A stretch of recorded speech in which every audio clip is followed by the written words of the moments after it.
All right. Hi, guys.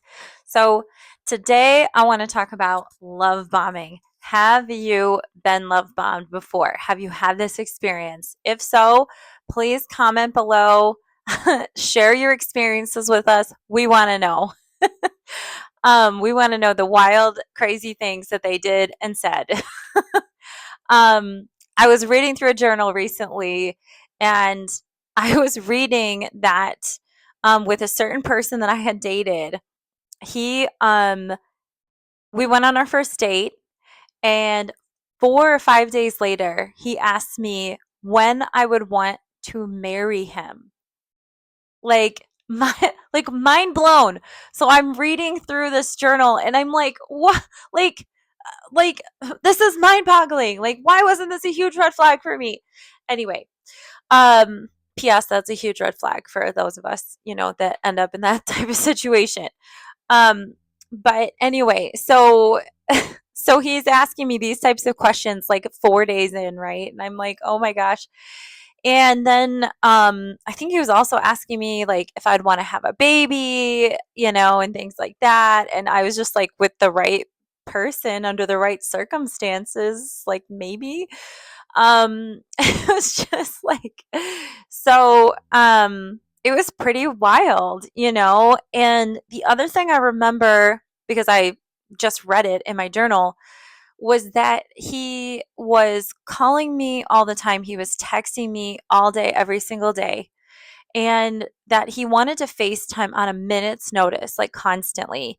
And it was very overwhelming for me because I worked full time. I had 3 kids, still do to all of those. Um, but he wanted to be able to FaceTime on a moment's notice.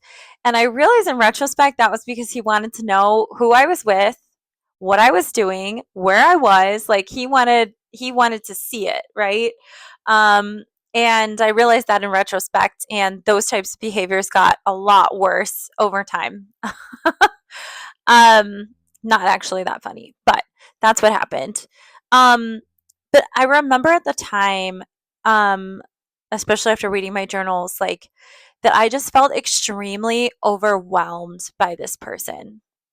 I felt extremely anxious and overwhelmed by him, by his seeming communication needs, by just not feeling like I was able to add that to my already very full plate of people needing things from me, especially as a therapist and as a mom of 3 kids. Like it was just a lot. And I remember feeling really overwhelmed. But I'm also like someone who tends to be very, very hospitable. And so I kind of went with it and tried my best to meet his seeming needs, right?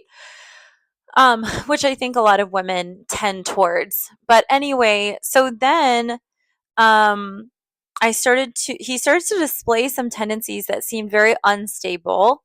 And so 2 weeks in, I almost broke up with him.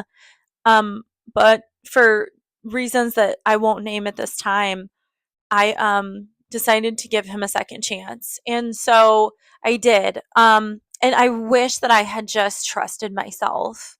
I wish that I had trusted my nervous system. Like my nervous system was telling me something's wrong. You don't feel right in this situation. You don't feel safe. You feel pressured. I felt a lot of pressure right away. Um, and somehow I overrode my own sense of I don't feel right, right? I I overrode that. I didn't trust myself. And I think a lot of times when we've been through trauma, we don't trust ourselves.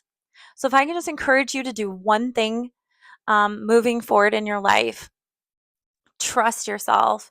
When your intuition, when your nervous system is telling you something, please just trust yourself. You are trustworthy. Believe yourself, and then you will keep yourself safe. Thank you. Love you.